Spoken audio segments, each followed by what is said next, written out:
Alors d'abord dire qu'on rentre depuis ce début d'année dans le nouveau plan loup qu'on a beaucoup travaillé, alors qui a pu susciter des insatisfactions ou des incompréhensions plutôt, enfin bref, tout ce qu'on veut.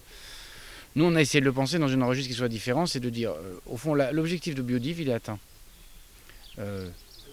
On avait 0 loup en 92, on en a 1100, 1200 en tout cas dans les comptages qu'on a eu en début d'année 2023. Bon.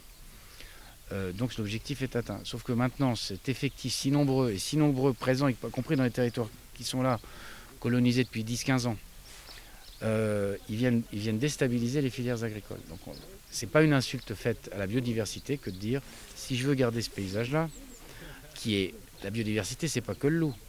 C'est les prairies sensibles, les forêts, l'alternance de landes, enfin bref. Ça, c'est parce qu'il y a une agriculture encore.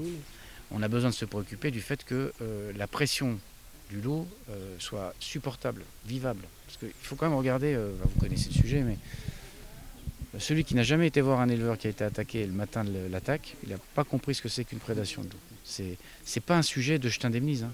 C'est un sujet de stress en fait, de stress permanent.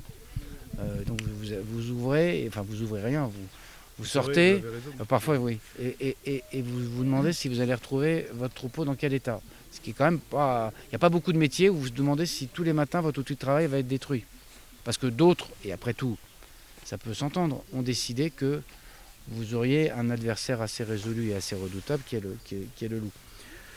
Ce que j'entends d'ailleurs maintenant dans le monde agricole, c'est pas on va éradiquer le loup, mais c'est quand même, il faut que ça soit compatible avec l'activité. Donc on a deux sujets. On a des sujets de prévention. Le patou est un des outils. C'est pas toujours l'alpha et l'oméga, c'est pas facile. Ça marche sur certains systèmes, on le voit là. Ça marche pas sur les bovins et les tout petits parcellaires. Enfin bref, ça pose d'autres contraintes. Ce qu'on est en train de travailler d'ailleurs dans la loi, qui est le statut du patou, parce que le patou protégeant ses brebis, tout va bien. Le patou protégeant ses brebis et courant après le randonneur, déjà on a un problème. Parce que si le randonneur par hasard est attrapé par le patou, il vient protéger les brebis. Le reste, c'est aveugle pour lui. Hein. Tout ça, c'est bipède ou quadripède, c'est pareil pour lui, hein, parfois. Oui, bon, vous ne pouvez pas envoyer un agriculteur au tribunal et un éleveur parce que son patou, qui protégeait son troupeau, on lui a demandé ça pour protéger son troupeau, pour pouvoir être d'ailleurs bénéficier de mesures, aurait mordu un randonneur. Mais ces mesures de prévention, elles peuvent avoir une utilité. Sans doute, il faut qu'on calibre mieux. Enfin, il y a peut-être des améliorations. Il faut qu'on tire exemple de ce que font les autres pays. Puis il y a un deuxième sujet, c'est quand même désormais que le seuil est atteint, pour la présidente Valentin dirait dépassé, parce qu'elle surveille ce que je dis. Il y a un moment, il faut qu'on puisse revisiter le statut du loup, pour qu'on puisse passer d'une logique qui était de plafond, à une logique qui soit plus régulatrice. Et c'est pas pour revenir à 50, mais c'est juste qu'il y a un moment, la pression est trop forte. Vous êtes ici dans une zone où, et pas ici, mais en général dans des départements où il y a parfois des productions à valeur ajoutée, très forte valeur. Le Roquefort, l'autre jour j'étais en Bourgogne-Franche-Comté.